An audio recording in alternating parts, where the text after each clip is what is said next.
Welcome on in, everybody. Happy Sunday to you guys. Hope you guys all had a great Thanksgiving. We are your hosts here at Dbacks Dispatch. Gabe, Brett, Brandon, here to talk about obviously some of the off-season news as it keeps coming in and all that. But again, if this is your guys' first time here on Dbacks Dispatch, make sure you like, comment, subscribe on the YouTube. It definitely helps out the algorithm and all that. Check out the Twitter as well. Also, if you go to Twitter or in even the episode bio, you'll see the Discord. Hop in the Discord if you aren't already in there. And then also check out any of the articles over on AZ Snake Pit. I know it's, again, off season, so it's a little bit slower time, but once the season comes around, there's like 2, 3, sometimes even like more than 5 articles a day on the Snake Pit. So if you're ever looking for kind of more stuff to read and all that, that's your place to go. But like I said, we're going to be talking about a little bit of news that, or at least we're going to open up the show with a little bit of news that happened in between our last show last Thursday and then tonight. It's in the NL West, but unfortunately, it's the defending and currently the reigning World Series champions, the Los Angeles Deferrals. I'm sorry, the Los Angeles Dodgers. They were back at it again with their deferral action. Blake Snell was signed to a 5-year, $182 million deal. $52 million signing bonus and $13 million deferred each year over the next 5 years. And then a few days later, they extended Tommy Edman, the NLCS MVP. He got a 5-year, $74 million extension. $25 million of that is deferred over 10 years. So, like I said, the Los Angeles Deferrals kind of name just definitely fits them really well. And that brings their total deferred from last offseason and this offseason to nearly $1 billion. It probably is over $1 billion now with the Edman one. And I know it's been a hot topic on social media, Twitter, and all that. And like I said, we weren't here for the news to be able to go live, and we're now finally able to discuss it. So, Gabe, I'm going to start with you. The question I had for you guys was: does there need to be a limit on the amount that teams can defer in salaries? I guess a lot of it would come down to the players' union, because this is, I think, something that's going to become an issue later on because you're starting to have so many contracts that are being deferred, and something that's going to become an issue later on. and I think something like Soto, like Juan Soto, I don't think he's going to take any deferrals. Like what teams are, it just depends. But in terms of Snell, like, it is a very weird deferral, not just because he's deferring money in general, but that $52 million bonus, like just for signing, like the reason why he's doing that is because he lives in Washington and they have no income tax there. So he's getting $52 million from the Dodgers straight up, right away. So when people talk about him, being deferred, it's like, well, the Dodgers are still paying a huge amount of money up front, but it doesn't go to the luxury tax because it's a bonus. It's not an actual salary or whatever. So that's a way, that the Dodgers are skirting these salary, these so-called salary caps and stuff. The league doesn't have one, but they have the tax after a certain amount. But I do think at some point the league probably is going to step in and address these issues because you can't have Shohei Ohtani making $2 million a year. You can't have the greatest players in the world making a couple million per year or anything like that. And I think Brett, you sent an article, and it's something that I had heard of like years and years ago when Washington, the Nationals were doing this, that deferring all these contracts. Something that the reason why a lot of these teams don't actually defer contracts, other than teams like the Dodgers who are able to, is because it makes it so much harder to sell a team when you have deferrals like this. Because if you have, if an investment group sees like, oh well, you have $150 million left to pay for the next 10 years, like they're probably gonna either lower the value or just straight up back out of the deal. But with the Dodgers, I mean, the Guggenheim Group went up over $100 billion in the last year, so that group is now worth $300 billion. So they're not worried about ever, making this team change hands or anything. So they can defer until, I don't know, until this universe ends. Like, it doesn't matter to them. Yeah, say it's no surprise at all. I mean, like I know that it's not really new because the D-backs when they got their team in 2000, like the World Series team, That a lot of was those 20 guys. years ago, though. Oh no, very very different when it's like money wise and all that. But like a lot of those guys were deferred payments, so it took them until I believe well after the 2010s for most of those contracts to finally be like settled and all that. But it is a little ridiculous, like you said, Shohei Ohtani and some of these guys making way less than on the payroll. Like they're getting a big signing bonus just because that's how they're able to still pay these guys their value, but they're not hitting the that luxury tax. I'm going to call it the Cohen tax, because Steve Cohen had one off season of spending a bunch of money, and they decided, oh, we need to make a whole rule against it, and now the Dodgers are just allowed to do it no matter what. And it just seems like they're, again, props to them for doing what like if there's a loophole in the system, they're taking advantage of it. They have the money and they're doing it. But Brendan, kind of same question to you. Does there need to be a limit on the amount that teams can defer? Like maybe like a cap on just deferrals? Because we're never, like Gabe said, we're not going to be getting a league salary cap. But there's got to be some kind of way to keep these teams from just getting like Avengers level talent every single offseason. There's nothing we can do. Like, they're doing everything within the rules. Some people say it's a loophole. It's not really a loophole. They just have people that are smart and they know how to manage the cap. Know how to manage their money. I know that every team can do this, but like Gabe said, not every ownership group is worth the same amount for every single team. People like to say that, oh, like Steve Cohen makes the same. Like, I think someone pointed out that the actual owner of the Dodgers compared to the D-backs owner, like it's not that much different. I'm like, but it is. It is leaps and bounds.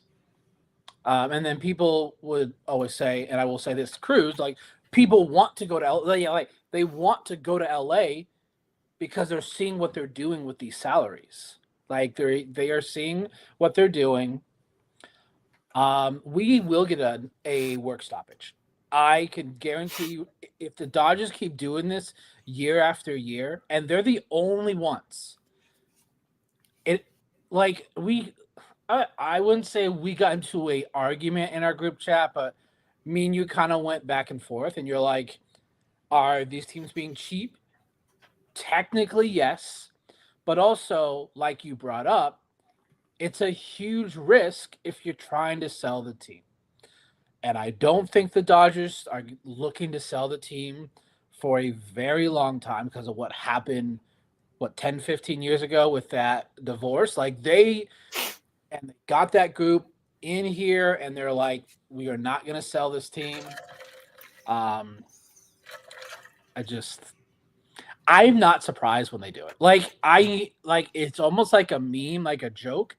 Like, oh, Dodgers are going to sign a player for $500 million and they're going to defer $495 million of it. I don't mind the deferrals.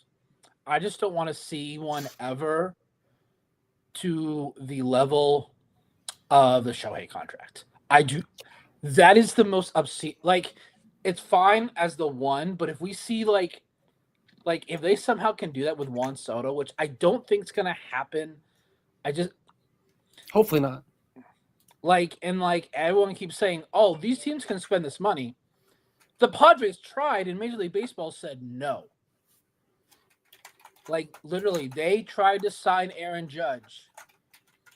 And from what I read from people that follow the Padres, basically they said if Judge had agreed to it, Major League Baseball would have said no. Because they don't have the backing the Dodgers have with the Guggenheim Group. So it's just, yes, can they do it? Technically. But will Major League Baseball allow these other teams to do it? And I think if this keeps going, we're going to have that discussion. And it's the second part of your question with the salary cap and the salary floor. Like, owners are going to want a salary cap. And the players will say, okay, then give us a salary floor. Owners will not do that. And that's most likely what's going to cause the work stoppage.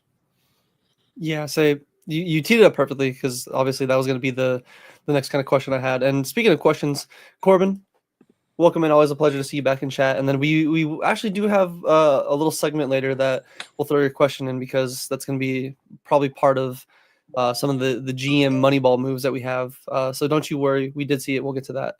But like Brandon said, I was going to ask you guys next, obviously, if there should be a floor and or cap. I know people are always saying like, oh, a ceiling or a salary cap is very anti-player.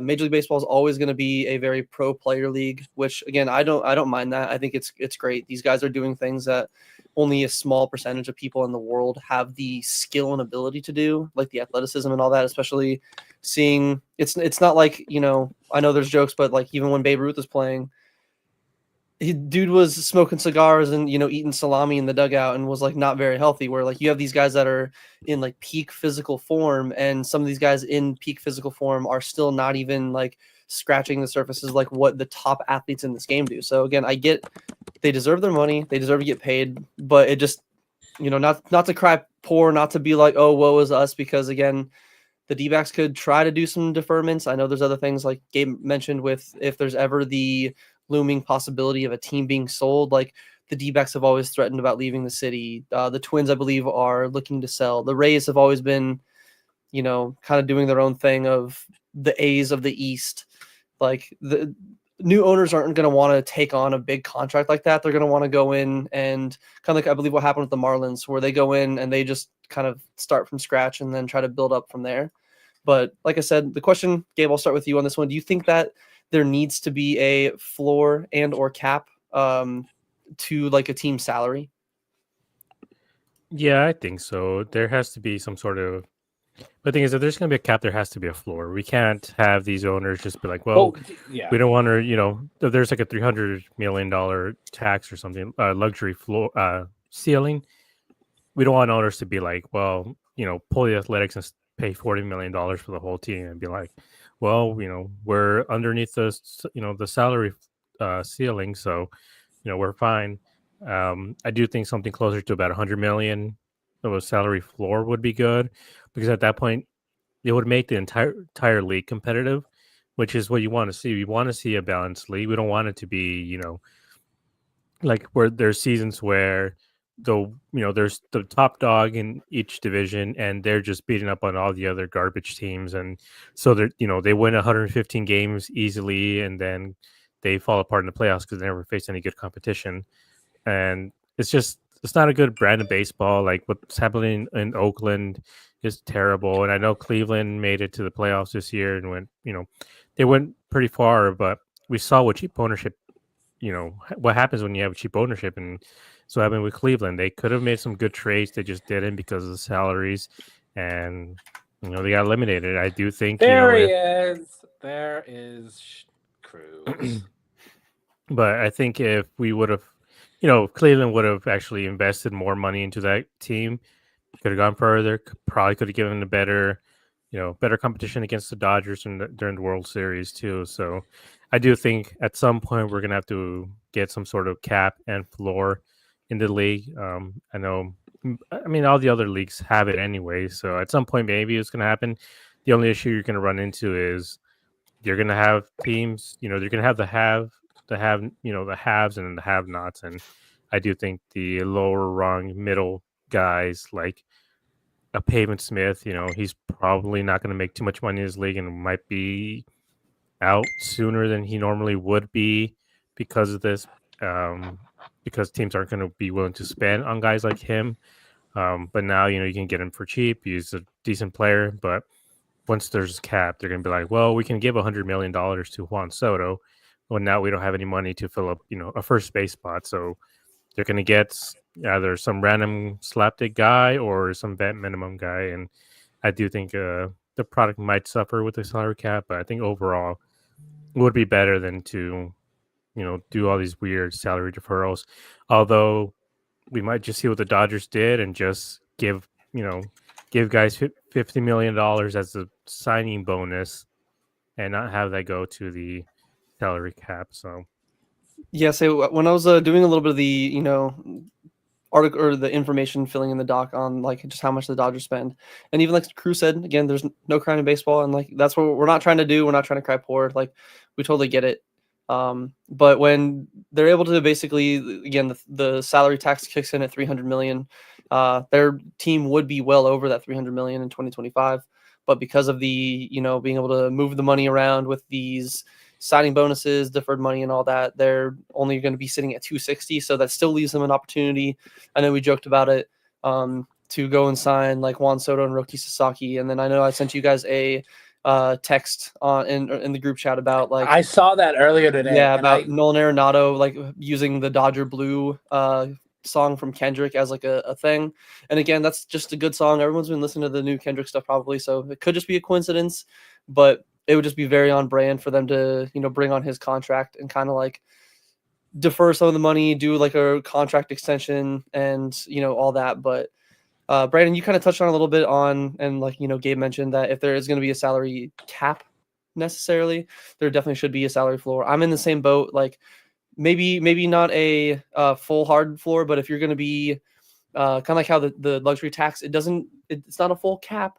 If you go over it, you get taxed like extra amounts on per dollar. Mhm. Maybe it should be hey, if you're below this certain amount, it's kind of the same. You're going to be, there's going to be some kind of negative. Like if you choose to go below and pull like an A's or a raise and have like a $50 million payroll. But Brandon, kind of same question. Do you think, I know you obviously got some of your thoughts, but anything else that you kind of didn't touch on the possibility of there being either a salary floor or ceiling? My only problem is that there's certain owners and ownership groups that don't their income, where they get it outside of baseball is not the same. So it's really hard to really instill that floor.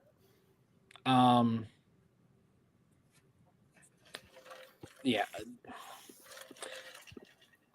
Again, not all these owners make the same. Like some of them might make, let's say, 10 billion. Some might make 60, 70, 80. Some might make a several hundred. They aren't the same. And some of them are just worried about risk because that's all it is. When they sign these players, it's a risk. Now, you can think about it this way. Okay, maybe you do spend that money. Maybe we do add the floor where it's like, I don't know, 100 million or something. Like, I just don't know like what the floor should be, because not all owners are worth the same. I think I saw somewhere, where is it? I'm trying to see what their overall pay will, because I think the Rays are the ones that's near the bottom. Yeah, their current for next year is about 50 million.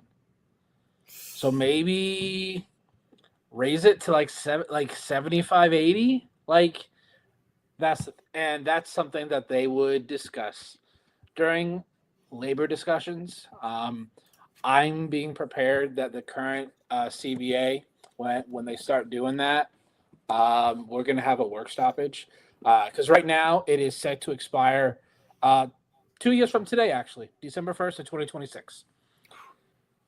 So we'll have next year. I don't know if we're going to have a 2026 season.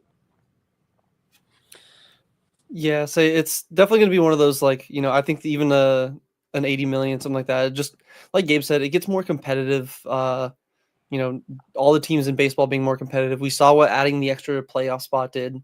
It kept, that final race at the end of the season, like people interested in it more. It meant where, oh yeah, you might not face your divisional opponents as much, but those games, like the Dbacks games against the Reds, those were huge in 2023 because that was a big reason why the Dbacks got in, and the Reds missed out because they had that head-to-head matchup. Like it's going to make teams just, I feel like, be better overall, which is better for the sport. We're not going to have too big of a disparity between like all these payrolls. And like I agree with Cruz's comment, like a lot of owners do need to stop being cheap. Like there are some that like Ken Kendrick was finally spending some money last offseason. He was finally, trying to invest back in the team, and we can't yes, a lot of it was into Jordan Montgomery. We know that contract situation has turned out, but still, like, they're at least trying. But then you have teams like John Fisher and the A's who are actively doing whatever they can to not spend money, and they're just trying to get a shiny new ballpark in Vegas and then sell the team. Like, that's probably the reason why he's not spending any money. And it's getting a little bit annoying. And again, if the Dodgers are able to have the money to pay all these guys this signing bonus to avoid a luxury tax and all that, cool, it's good for them. But it's not every that's a very 1 to 5% of like MLB owners. There's not really many other owners out there that can do the exact same thing that the Dodgers are doing, whether it's being smart with the books or not. I think there needs to be some kind of thing, like Brandon said, when we get to the collective bargaining agreement. I think that whether or not they actually have something implemented when they do have an agreement, I think the discussion and the conversations will at least start around that topic, and we'll get the ball rolling. So maybe by 2030, 2035, we'll start to see more of a universal floor and a cap, kind of like what Gabe was saying. A lot of other leagues have it. It's not any, like, it's a little bit harder in baseball. I get that, but there's got to be kind of a happy middle ground that we can have here. Yeah, but also we've seen what happens when owners try to spend, more than what they're worth. Like the Padres, they're $50 million in the hole. They had to get a loan for $50 million Yep.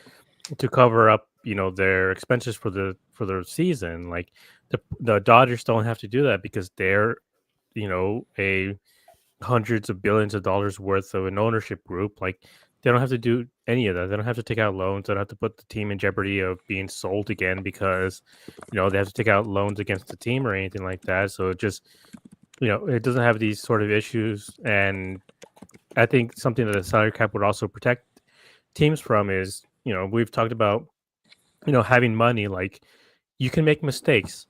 The Dbacks, they made a mistake with Jordan Montgomery, at least for this year. A team like the Dodgers could have easily let him go because they're like, well, we owe him all this money and he sucks. Screw it. Let's just go find somebody else. The D-backs can't do that. I know Ken Kendrick is a billionaire, but he's worth about $1 billion, can. which isn't. There's which, like what, is maybe a lot. five teams that can probably do that. It's $1 billion. Obviously, it's not chump change or anything like that. It is a ton of money. I'm not going to defend billionaires or anything, but when you're talking about something like that compared to the $300 billion that the Guggenheim Group is worth, like it is more of an investment. It is more of a risk than the Dodgers are truly taking. Because at this point, they're not really risking anything other than maybe a championship. Just depends on the players performing or not. In 2018, when the Red Sox won the World Series, they had almost $100 million in salaries that they were paying for players who weren't on the field. It was just old contracts, like guys like Henry Ramirez that they were paying like $25 million to. But they could just get rid of those contracts and DFA these guys, trade them, whatever it was, and still pay them off, and then still get better talent than them to fill in these gaps. And I think having a salary cap will help with that, because these teams, if you're reaching that salary cap, and then you're like, oh well, this pitcher that we paid $35 million to sucks. Like, we either got to let him go and get somebody else, but oh wait, now we can't. Cut out for a second. Oh, there you go. You're good. Yeah, okay. no, I think you made a great point, honestly. Yeah, Brandon, you said you had some final thoughts on it? Yeah, we could go on this topic for a while, but just real quick, according to Sport Track, the average salary for next year, $100 million. So I'm thinking if we do that floor, I think 75-80 is probably a good spot. What's crazy, the active payroll for the Athletics as of right now, $4.5 million. It's because they're like the minor league team for every other. Most of those guys are on rookie contracts, I'm pretty sure. Yeah, and I think that's what it is. Like, that just blows my mind. Dodgers aren't first, by the way. They're third at 187. Phillies are in first at 225. Yeah, like there's gonna be the teams that have the owners that are well known to spend, but it's just like Gabe made a great point with the Padres, and then some of the other teams, like it's not going to be sustainable for them to try to match the same spending. But as Brandon said, we could go on this for an hour. Maybe we'll have an extra, like maybe we'll record like a side pod and something like, a little thing like that where we go kind of just like on a rant session. But worst case scenario, you can get that ranch. Oh my gosh, what am I eating? A bunch of wings? But you can get that rant session at least in the Discord, because we will definitely go in there on some tangents and all that. But there was at least a little bit of actually D-backs related news. I know this was just kind of the D-backs division with the West, the Dodgers doing the Dodgers things. But the D-backs did fill a hole in their coaching staff. They got a new bullpen coach and assistant pitching coach. They got Wellington Beef Cepeda, got a new beef. I love it. He's joining the D-backs bullpen coach, or bullpen assistant bullpen coach, as I said. Spent the previous 5 seasons as the Marlins bullpen coach. The numbers that I got from the D-backs stats and info account on Twitter, they don't look, the prettiest. ERA in 2021, it was a 3.81. They're the 7th best bullpen. 4.15 in 2022 for being the 22nd. 4.37 in 23 being the 21st, and then 4.15 in 24 this last year, again being 22nd. So it's something to, it's like, why are we bringing in a guy that has, like this kind of bullpen thing? But sometimes you got to look at the talent they have in their bullpen, other than guys like Tanner Scott and then AJ Puck. I don't think the Marlins really had too much else in their pen last year and even the years before. So take it with a grain of salt on those numbers. But, they did at least fill this position. And now it looks like most of the coaching staff is set for next year. So I was kind of going to ask you guys, Gabe, start with you like normal. What are your thoughts on, them getting Cepeda to now be their coach or pen coach and assistant pitching coach? And are there any like expectations or any thoughts? Do you think, that he might be able to do with the current pen? Obviously he's going to see a fresh or a new face that he's already familiar with in AJ Puck, but I just kind of want to get some of your thoughts on the new hiring. So, like you're talking about, the staff that they had available in Miami, unfortunately, isn't very good. But if you look at someone like Tanner Scott, he was hot garbage with Baltimore for all those years that he was there. Moves to Miami, suddenly becomes an all-star for 2 years. And same with AJ Puck. Like he, wasn't great. As soon as they moved into the bullpen, he becomes elite, which is, from what we saw this year. So, when he was with Oakland, he was pretty decent 1 year, and then moves to Miami again, becomes an elite bullpen arm. So obviously that there is something there. I think when you give him a sort of borderline elite guys like who have nasty stuff. So I think that's mostly what it is that he gets guys with nasty stuff and makes them better. So everyone else in that Miami bullpen, unfortunately, it's not very good. So you can't really make diamonds out of like crap or whatever that saying is. Like we can't really do much with with the bad bullpen, but I do think we have enough pieces here to become elite. A guy like J-Mart, like all he needs is an amazing bullpen coach, and suddenly he is Emmanuel Clase or something. Like we have a few guys here that I feel could be even better. So if AJ Puck comes back and he's as good if not better here, same with J-Mart, with Ginkel, you're talking about, guys from the 7th, 8th, and 9th inning just being either elite or borderline elite coming out of that pen for us if this guy is for real. And, I mean, honestly, I think he's going to be better than Mike Fetters. Like, he clearly, I don't know what he would do there. Maybe he just vibed with the guys really well, put him at ease, which is, valuable. But in terms of managing that staff, like, we've seen what happens when we get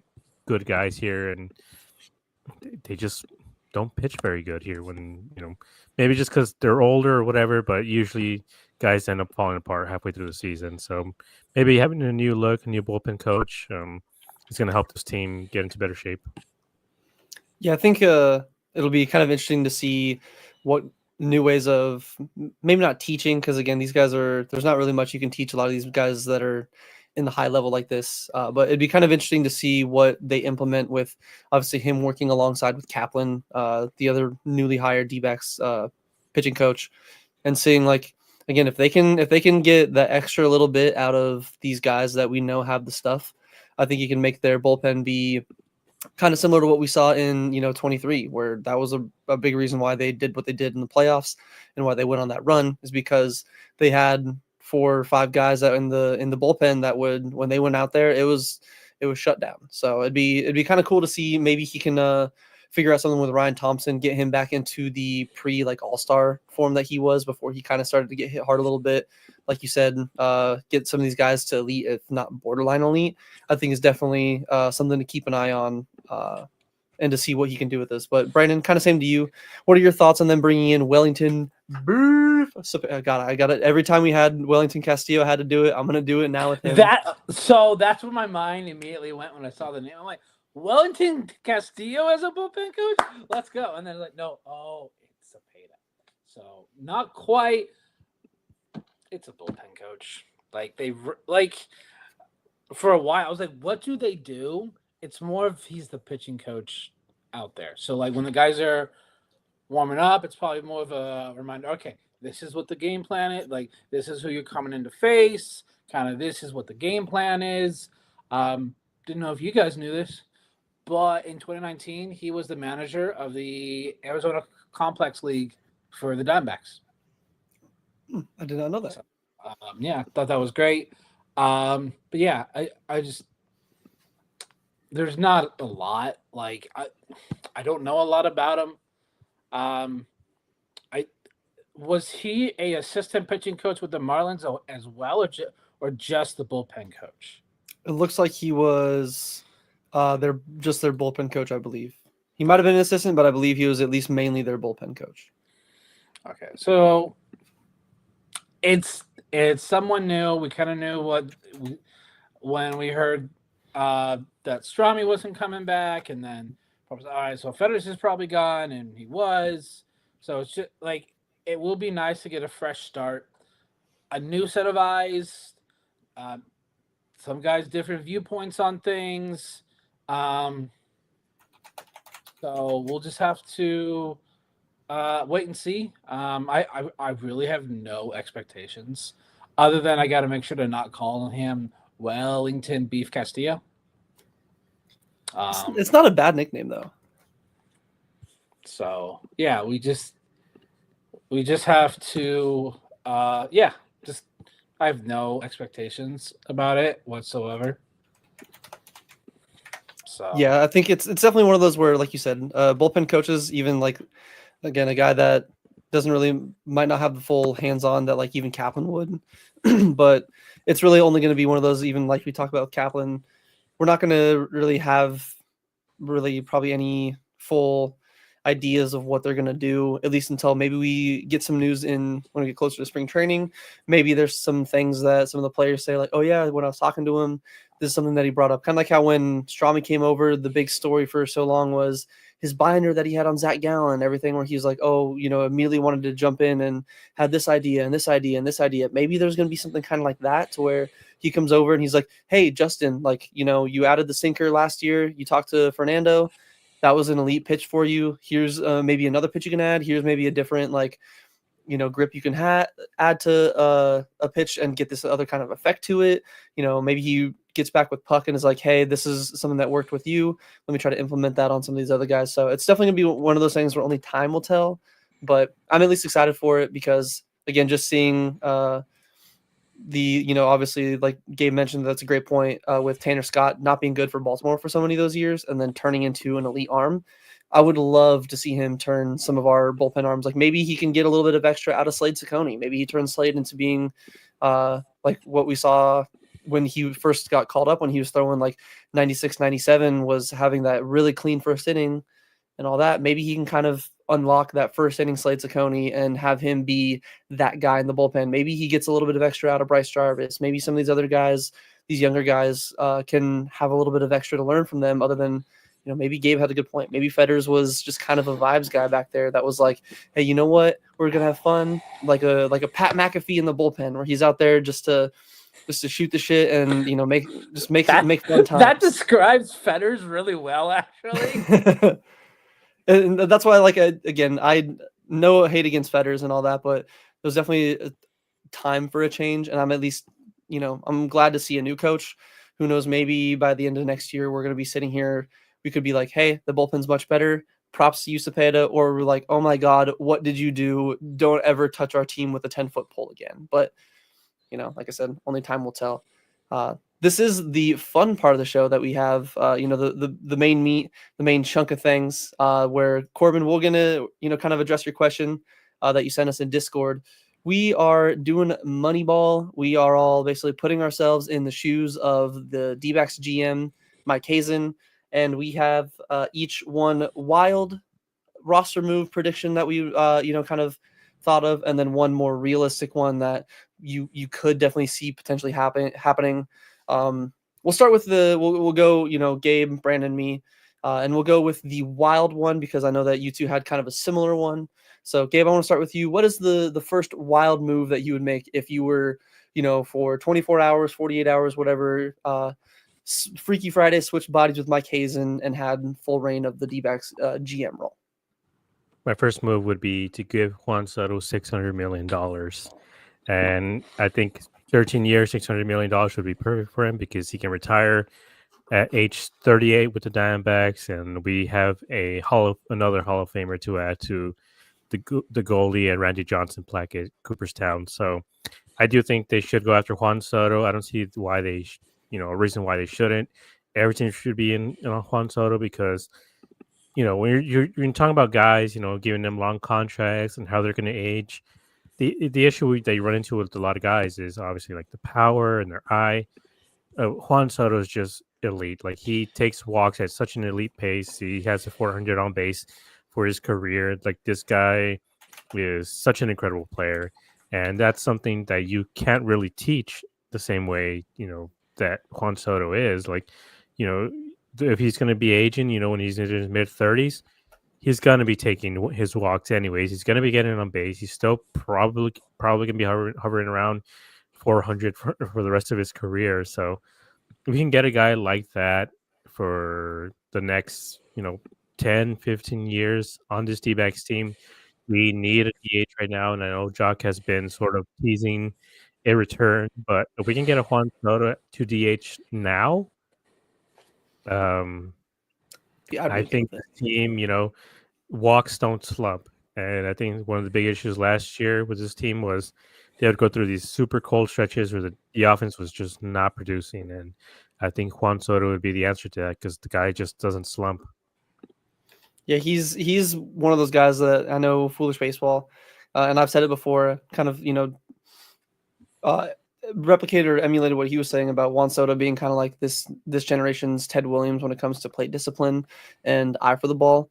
And that is one of those where he's still so young that it's not like some of these other guys that are like, oh, you're giving him a contract when they're 32. It's, you don't have to worry about it. And then like Cruz was saying in the chat, unless it's Jeff Passan or one of the other like guys I fully trust, potentially turn down a thing from the Mets, but I don't think they're gonna make any of that like fully. I don't think he's gonna give any team a yes or no. I think this is gonna be the first rounds of just visiting with teams. Obviously, we won't fully know. And I like Oscar's comment. Gabe watches Moneyball once, thinks he could be a GM. And you know what? That's what the offseason's all about. Sometimes you got to just put on the GM hat and see what kind of moves you can cook. It doesn't take a lot of brain power to give Juan Soto $600 million, though. Yeah, that's a great point. And I know you, like I said, you and Brandon kind of had some of a similar, similar move that you would make for your wild roster move. Different numbers money wise. So Brandon, I want to like kick it to you. What was the move that you would make if you were Freaky Friday'd into Mike Hazen's position? First of all, 600 too low, not enough. I said, but I did add 2 years on mine, so I said 650 over 15. I know he's been a Gold Glove finalist the last 2 years. How? I have no freaking clue. Go watch him play defense. It is atrocious. He is probably the best. I know people like to say that Luis Ariz is probably the best hitter we've had since Tony Gwynn. He's the best contact hitter. I think the best overall hitter we've had over the last 20, 30 years is Juan Soto because he has no holes in his swing. There's no way to get him out unless he's slumping on himself. My one critique is sometimes I feel like he's looking for walks. when that may not be like. Sometimes your team needs you to get a clutch hit, and which he can get, and which we saw him do that last year with the Yankees.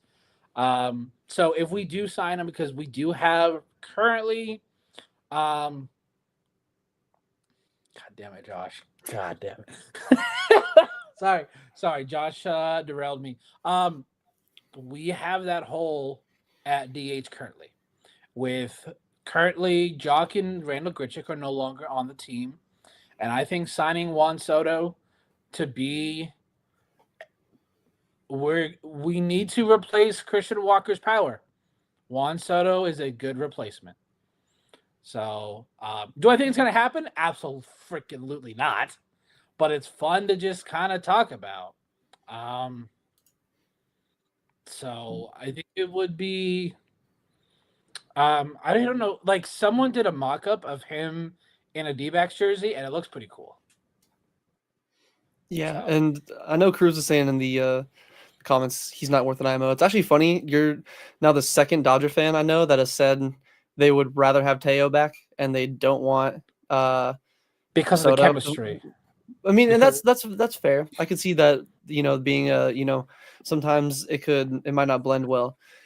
But I'm sorry, to me, to say no to a guy that has 36.5 WAR over his career, who's coming off a year he went 288, 419 on base, 569 slugging, just under 1,000 OPS. Like Juan Soto is, in my opinion, 100% worth it. Especially he is only 26 years old. So most of these contracts, like if he can stay healthy, especially when he probably transitions into a DH role, like he's gonna definitely be healthy enough to, like, his body's not gonna break down on him, like being like an everyday player. And even though, like Brandon said, he's a Gold Glove finalist, he's not like out there putting his body on the line like Corbin Carroll, Jake McCarthy in center field out here. Some of these guys where it might take a little bit more of a toll on him. Yeah, and also, like, I want to bring up some stats. Like, you already gave Juan Soto. So the D-backs from their DH position, they had 33 home runs, batted 271, 373, and a 500 slugging for an 873 OPS, right? Great player. Juan Soto, 41 home runs, 288, 419, 569 for 989 OPS. So that's by himself. Yeah. And when you compare WARs, he's still worth 3 WAR higher than, the D-backs DH position in general. So, what we were missing this year? 1 extra win. Juan Soto could have brought us 3 extra wins. So we could have, and we could have ended up with that top wild card spot, that the Padres took. So Juan Soto instantly makes his team. Love Jock. I did love Grichuk. But Juan Soto, you don't need to do any sort of platoon with him. He hits righties, he hits lefties. That's 2 roster spots that is in 1 player. We talk about Shohei, being 2 guys in 1. So is Juan Soto. He can do it with against both. Same with the guys like Alvarez in Houston. Like when you have a lefty that can hit both lefties and righties, that's incredibly valuable because you don't have to platoon him. You don't have to think, oh well, we're facing a tough lefty today. Let's put in somebody else there. Juan Soto can play every day, and especially from that DH position. He's going to be healthy. He's going to be able to play 155 games or so. And also, I want to just say real quick, Supra, when he's saying he doesn't bring in the money that Ohtani brings, are you part of the ownership group? Why do you care what type of money he brings in for the team? Yeah, so kind of to piggyback off that, like with him, like no one's going to bring in the kind of money just because of the market that, like, he brings in from all the viewers in Japan and all that. Like I know in one of the Discords I'm in, somebody went on a trip into Japan. Shout out Nicholas. And there was, like he was saying, there's like Dodger stuff everywhere. Like it's kind of like how for years, like, Ichiro and Hideki Matsui, they were like these kids like childhood idols. Like it's going to be Ohtani now, and they're going to want to, they're going to want to replicate them. They're going to want to follow them. They're going to like that team just because that's where their favorite player is. But my bold prediction is somebody that does technically have a little bit of a foot in that market. Might not be the same as Ohtani, obviously, because of the two-way status and all that, and a little bit more hyped. But he is young, he is hyped as well, and he could fill a need. And again, this is if we actually go for him, but I would definitely go after Roki Sasaki. I was thinking because I was trying to compare it to Yoshinobu Yamamoto's contract. Maybe I'm on the little bit of the lower end. Maybe it's one of those where, it could work out better. But I would go after Roki, give him like a 10-year, 300 million. Yamamoto got 12 for 350, maybe or 325. So maybe less years, but close to the same amount, like money wise over the time.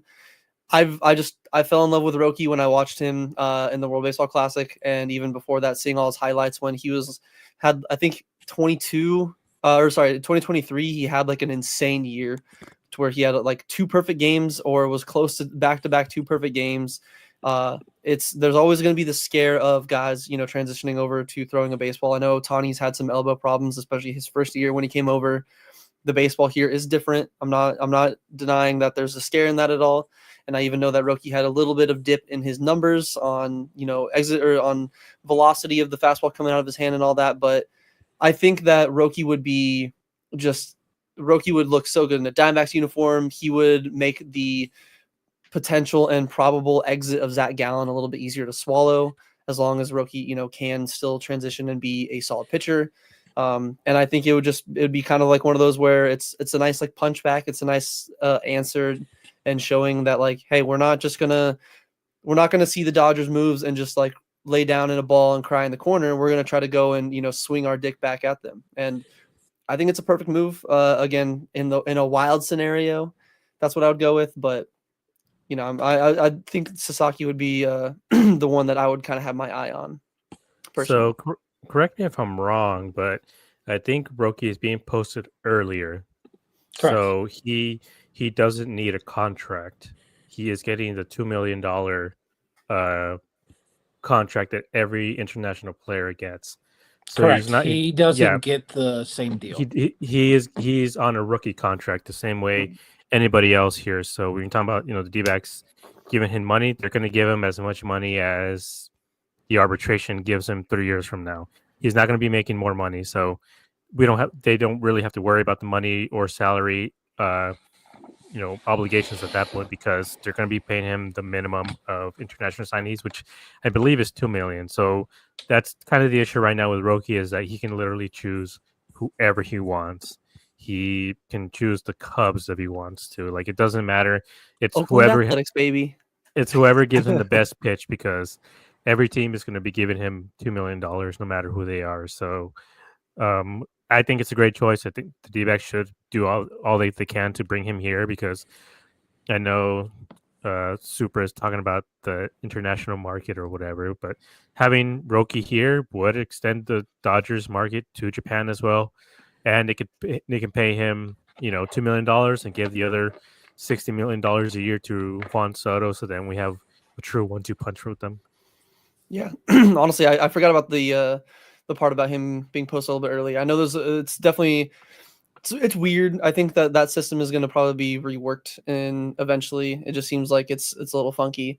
But I would love Roki. I'm a slut for pitchers, and I think that seeing him pitch like that in a closed dome in Chase Field, oh man, I need it. I need it in my veins. But that's kind of some of our wild predictions. Like I said, the ones where we might not go. Brandon, you got one more thought on him? Yeah.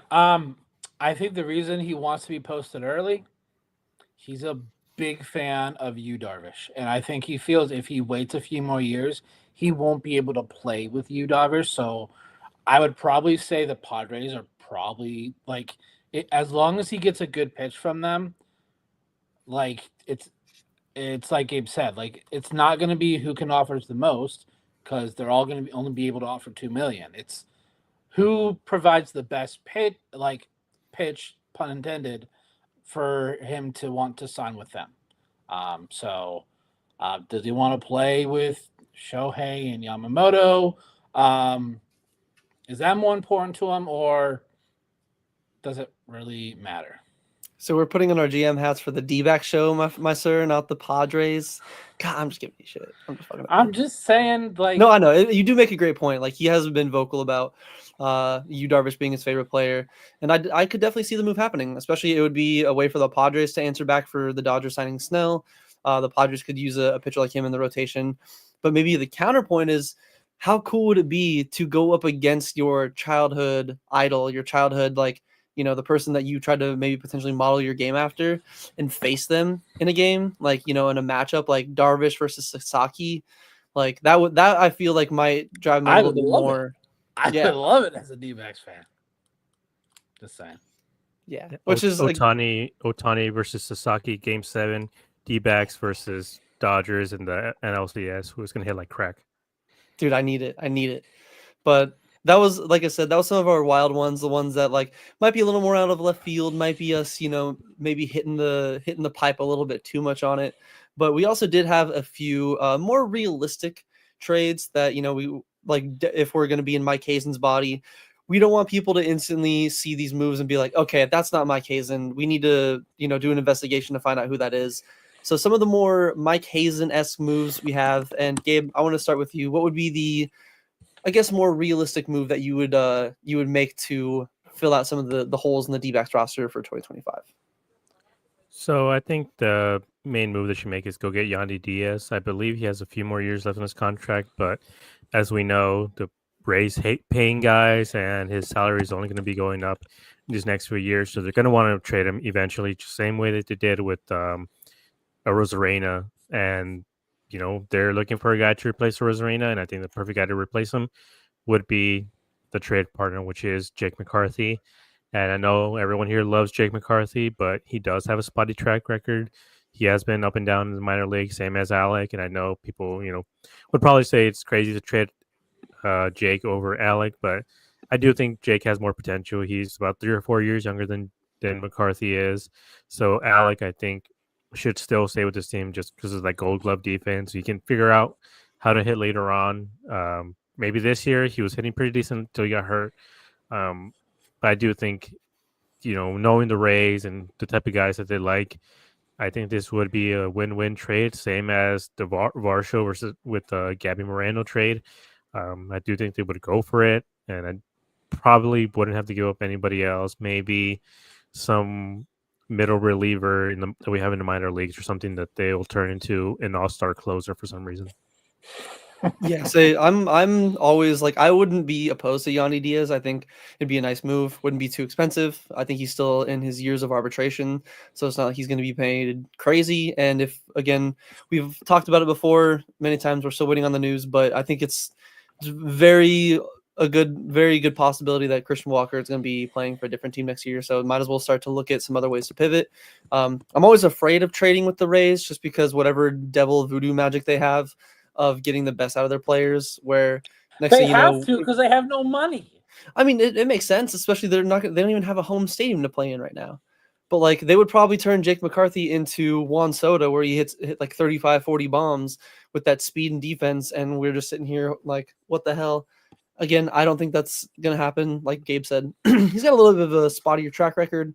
He does have the 4 years of control, so I know that's one of those things where over those 4 years he could hone it in more on the consistency for the offensive part of the field. Maybe he does get a little bit better of a read off the balls in center field, because I know he struggled with that near the end of this season. But I think that a Yandy Diaz trade would definitely be something that the D-backs would probably, if not consider. I think that's definitely a very Mike Hazen-esque trade. And Brandon had a different guy in mind for, returning for Jake McCarthy that I'm all for. There's a different Discord where we definitely got into a little more of a heated conversation. But I kind of wanted to get your thoughts on who your more realistic trade would be for, Jake McCarthy or even somebody else, depending on who might need to be packaged. Don't get me wrong. I love Justin Martinez. I love AJ Puck. I just don't think they're ready to be closers yet. Ryan Helsey, that dude, like, I think a straight up would work. I feel like they need their everyday center fielder. They have their everyday shortstop, so they need a everyday center fielder. And I think a straight up Jake McCarthy for Ryan Helsey, that trade would work for both sides. We need to sell high on Jake. For me, that's what it is. If you want to get something out of him, right now is probably the highest he's ever going to be. Pause. I just like we should have done this. What was that after 22 when he had that crazy second half? We missed that window. We're not going to get another one.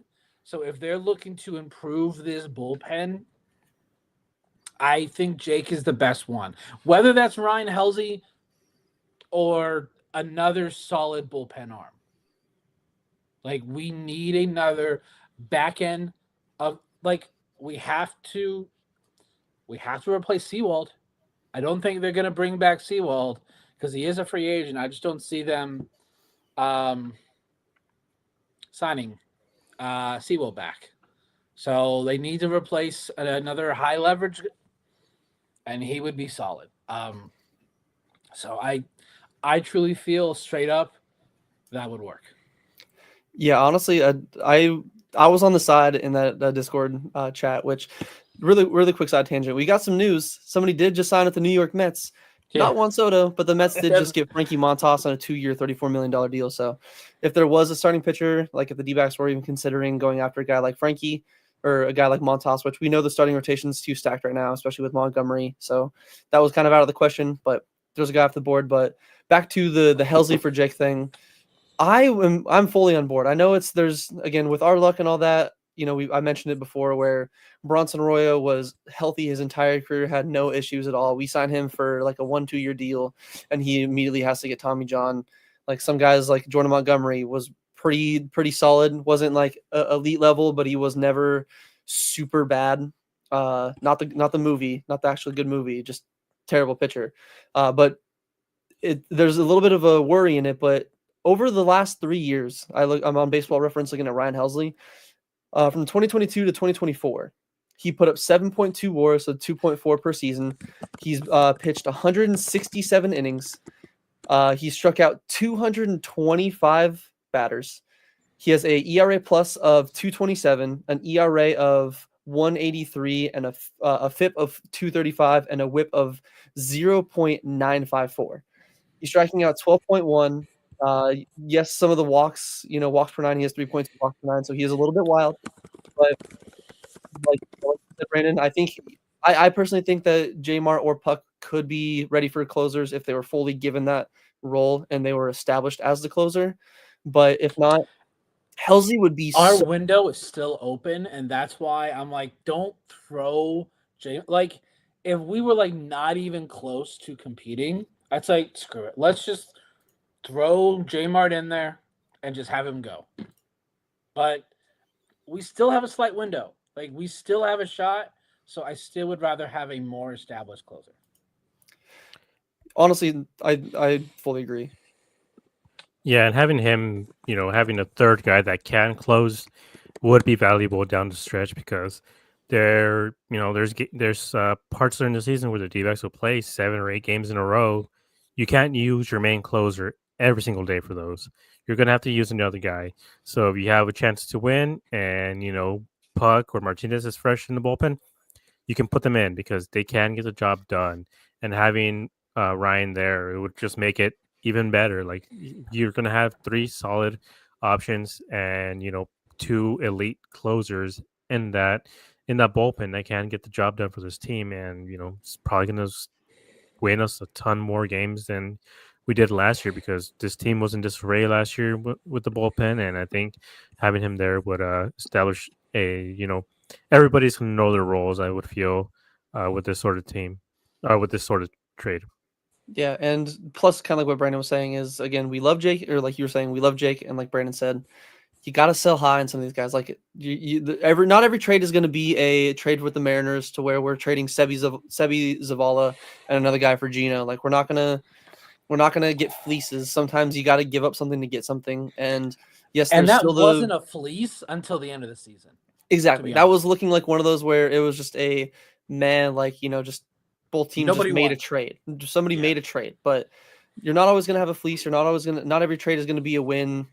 Sometimes you got to get something. And I think that a move for Helsley would be something that really solidifies the D-backs bullpen and kind of gives a little bit more breathing room to where if our starters don't always go 6 innings, we don't have to worry about, like Gabe said, burning through all of our closing innings by the time we get to August, and then we're feeling the gas and we're feeling them just running out of breath and running out of running out of bullets.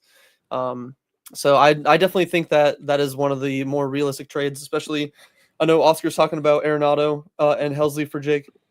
If we didn't bring back Gino, I would fully be on this train. Like, I think that's we can still make this because Nolan Arenado said he'd be willing to play first. Personally, if it was going to be for the money, I'd rather just give the money to Christian Walker and stick with the guy that we know. Because, like, again, no disrespect to Nolan Arenado, but still learning a new position can be a little bit tougher, where a guy like Christian Walker, who's the best at his position, I'd rather keep that. But again, it's not out of the possibility. It's something that is, kind of a D-backs move, but my more, I guess, realistic move, kind of ties into the question we got from Corbin Barrels. He messaged me. He was like, I was thinking on first base options the other day. Was wondering if you thought it was worth to take a look for Andrew Vaughn. Once upon a time, a top prospect, maybe a change of scenery could help him out. Low risk, high reward. And that's definitely another kind of move with like Mike Hazen. I think that could be a very D-backs type move. Maybe they even get Garrett Crochet in the deal. Maybe you have to give up. I don't want to give up Alec either, but the White Sox have seemed to always been keeping their eye on Alec. I know our former farm director Jesse Barfield, I believe, is now their assistant GM.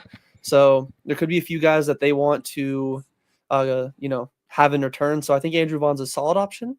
But we mentioned him before. For me, I know I'm a homer. I know it's going to be a little biased in this, but just bring back Goldschmidt, man. I feel like a 1 year, maybe $13-14 million deal, maybe even 15, because I know he's projected to get around 12 to 13. I think that would be solid, especially with us most likely going to be keeping Pavin Smith on this roster. I don't think he's going to be. I know some other podcasts have mentioned Pavin Smith, and they're really buying in on a season last year. And Dank, welcome in. Always a pleasure to see you. But I don't think Pavin is good when he's getting starter at bats and he's getting 400, 500, 600 at bats a year. Keep him to his 250, and I think you can platoon him with Goldie. And in the worst case scenario, if we don't find anybody else, I think that would be a move that again fits. It seems like there's been rumors about it, and it would fill a hole without having to worry about them ponying up more than $20 million to a guy. Plus, nobody's worn 44 since Goldie left. It's been kept warm for him. Just bring it on back. Come on, man. We want you. Any thoughts on that one, fellas? So I want to go back to kind of what Gabe said about Yandy Diaz. If we're thinking Yandy Diaz or Andrew Vaughn, for a more long-term solution, I'd go Andrew Vaughn. He's 27. Yandy Diaz is 33. Now, Yandy Diaz is a better player, I would say. His payroll is not that much. He signed a 3-year, $24 million deal January of 2023. He's making $10 million this year. He has a club option for after the 26th season for $12 million. Andrew Vaughn will cost nothing. He's only getting paid or his estimated arbitration amount is about 4.4. I think we could send a low-level prospect. I think we could do it for Christian Robinson. Actually, Christian as long Robinson, as he's not taken in the Rule 5. White Sox did need some outfielders. That is true. I feel like I don't hate the idea of Andrew Vaughn. If you would have asked me in 2022, I'd say he's very rarely played first base. That's all he's played the last 2 seasons. He had where did it go? He had in 2023 he played first base.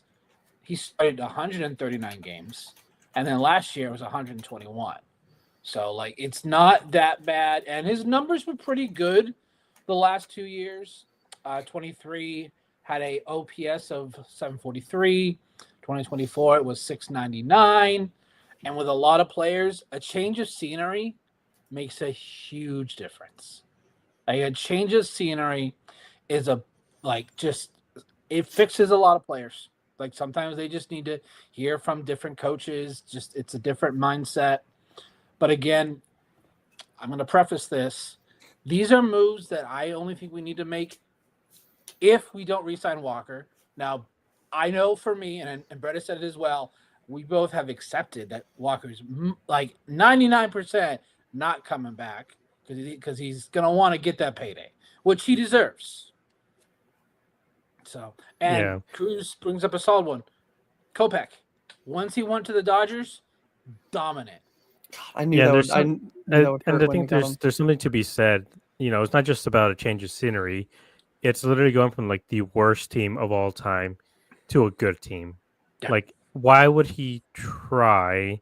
I mean, I know it's his job and he has to, compete at an everyday level, but at the same time, it's like why not quiet quit or something like this on this team? Like, yeah, sure, you don't want to play with them, you want to play with someone else, but it's really hard to get up every day and play for a team like the White Sox when they clearly don't care about you or any, the product on the field. So, he probably wasn't getting as many opportunities to bat with guys on base or seeing, much. If he was one of the more decent guys, they probably just pitched around him and he would, kind of had to swing, or maybe it's the same thing. Maybe he was trying too hard just so he can get traded and get other eyes on him. Maybe he's trying too hard, so he's striking out more than he probably normally would be.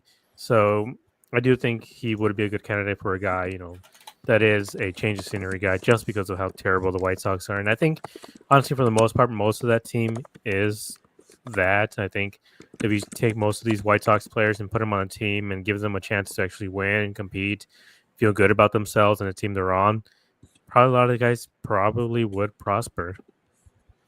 Yeah, and I think it's one of those where it's like even Corbin said in the message, it's a very low risk.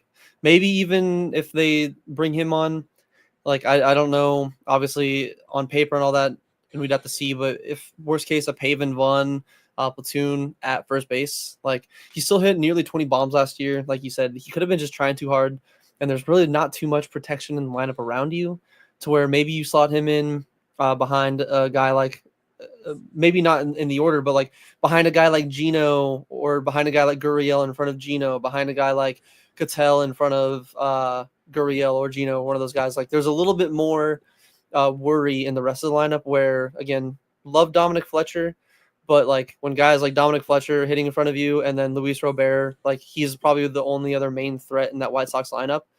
Because Eloy Jimenez is not the prospect that he was when he first got over there. Some of these other guys, like they're just like Gabe said, they were the worst baseball team in Major League Baseball history, at least in the modern era, since they've gone to like 162 game season record wise, and probably even if you want to compare them to some of those other teams, genuinely some of the worst baseball, because they just looked like a little league team out there for so many games. So I wouldn't hate the move, just obviously as long as we're not giving up somebody super crazy. Like Brandon said, Jorge Barosa would be somebody I could see them trading, because Christian Robinson might be picked up in the Rule 5, so he might not be available for trade.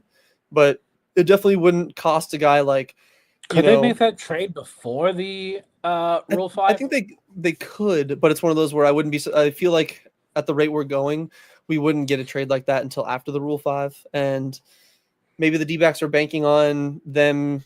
Maybe that's why they left him unprotected, so somebody could take him. Do what they did with Davis and De Los Santos, where they don't put him on the roster, they return him back to us, and then we could just keep him, maybe trade him down the road. But I don't know. I definitely think it's something to keep in the realm of possibilities of first base options, and who knows, maybe that changes scenery. Like Cruz said in the thing, Michael Kopech, he was good with the White Sox, or he was good. He had the elite stuff, just could never figure it out with the White Sox. He goes to the Dodgers, and he was untouchable. Genuinely, like he was like, "Hey, here's my fastball, hit it, have fun." Well, the Dodgers.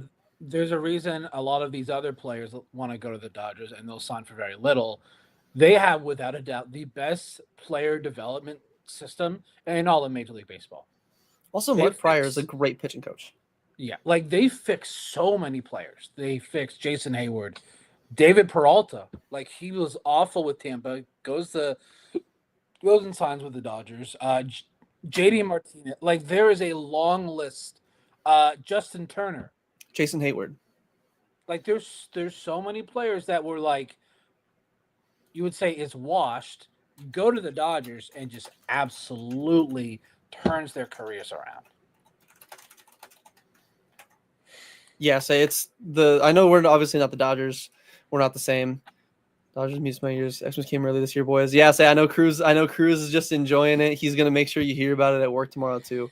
But I guess that was the two moves. If you guys have any, if you guys obviously have any other moves like Corbin Barrels had an idea for Andrew Vaughn, whether it's a more realistic move like that or even like on the wilder side, like going after Soto, going after Roki. If you guys have any moves like that, that if you were in that position and you were in Freaky Friday and in Mike Hazen's body for a few days to a few weeks, join the Discord. Let us know. Again, like shoot in the viewer questions and all that. We'd love to hear some other opinions, maybe other players that we just haven't thought of. Because again, like there's so many players in baseball that, maybe there's a trade, maybe there's a signing that like just maybe even like Corbin Burns. That could be a name if they had the spot in the rotation to give him. Like there's plenty of names. So if there's anything like that, join the Discord, add us on Twitter, any of those things, even leave a comment on YouTube. We read all those and all that. So I guess any final thoughts, gentlemen? Gabe, I'll start with you. Any final thoughts that you had on, obviously the Los Angeles deferrals, the Diamondbacks' new bullpen coach, and then the our little Moneyball ideas?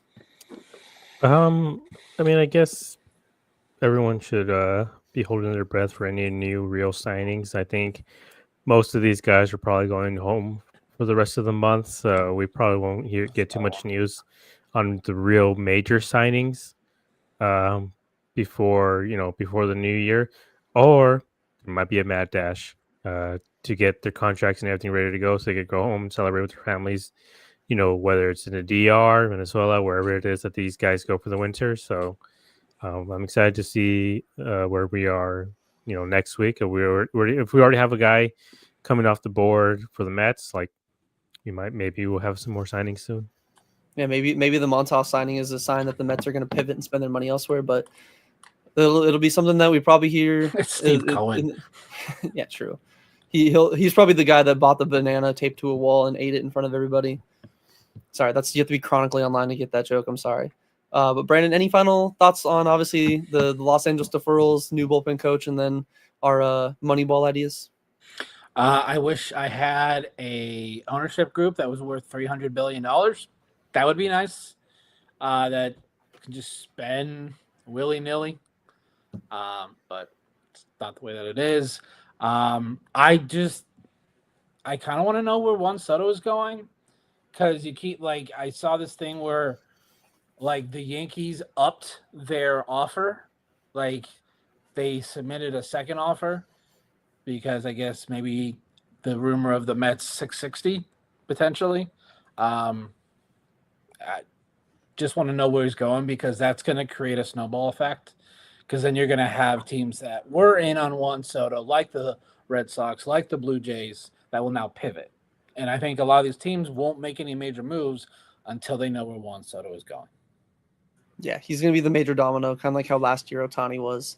And then I wasn't even fully expecting the Blake Snell news. That kind of came out of nowhere. So maybe we get another bombshell like that. Maybe we get something pre-Ohtani pre-Soto that sets things off, and then we just get a flurry of moves, because I personally would love to have all of these moves, at least the big names, done before the new year, just because it's something fun to talk about, especially once we get to the new year. We kind of start to turn the page, look at spring training, and start to look at the 2025, whereas give us something to talk about, because the month of December, there is not much baseball news really going on. We're even talking about for our next show, fun segments that we can have, because we don't want to just come on here and twiddle our thumbs and be like, yep, so not much news happening again, huh, fellas? Yeah, and that I really do think Juan Soto is the one keeping everybody, holding off of, because we still have a lot of big free agents. We got Pete Alonso still out there, obviously, Goldie, Walker, right? Glaber, Adames, Bregman. There's a lot of $100+ million guys still out there, and I think everyone is still waiting to see what happens with Soto, because he might even set the market price. And these contracts that were going to be for 100 million, 120 million, maybe they get bumped up to 150 million just because of the whole, this Juan Soto bank. I mean, we've seen it before. The higher these contracts go, other teams have to compete. They have to be able to match these contract numbers. So, a guy like Bregman, he's coming off a down year. Supposedly wants 150 million. Might be getting more than that. Yeah, it's definitely gonna be one of those where once we get the first news to fall, it'll be like Treebeard and Lord of the Rings when they're taking down Isengard. He's like, release the river. It's just gonna be all the news just coming down the pipeline at once. Sorry, I gotta get the Lord of the Rings references in when I can. But yes, I appreciate everybody for stopping by, listening, whether you're in the the live YouTube chat, whether you guys are kind of catching us post stream and all that. Again, make sure to leave any comments or questions in there. We read every one of them. Join the Discord. Make sure you check out AZ Snake Pit as well, because obviously there's not articles right now, or at least from us doing like recap articles. But once we get closer to spring training and all that, there's going to be way more articles, all that. And then follow us on Twitter, follow us on Blue Sky, and then I believe each one of us have our own Twitter as well. So shoot each one of us a follow if you have any like individual questions. But yeah, in the meantime, we have been Dbacks Dispatch, and we will catch you guys in the next one. It's the Dbacks Dispatch. Let's go. Yeah, brand red game, Josh on the floor. West Coast vibes, catch us on the air. Home running dogs, diamond gems we share. Brandon was a dad, sees the man with a plan. Red brace it down, tells it like it is, man. Gabs on fire, brings the heat every time. Josh on the mix, keep the beat so prime. I got the insights every week's a hit. Tune in, Dbacks Dispatch, this is it. Now we rollin'. Dbacks Dispatch, yeah. Talk to Brandon, Gabe, this is Big Catch. Josh on the mix, he makes the beats. West Coast vibe, got the G fucking the bad. The home Mac, the home Mac, the home Mac, home Mac. Dbacks Dispatch, we're here to stay. Yeah, catch us every week, we bring the flavor to it. We got the home Mac, the home Mac, the home Mac, home Mac. Dbacks Dispatch, we're here to stay. Catch us every week, we bring the flavor to it.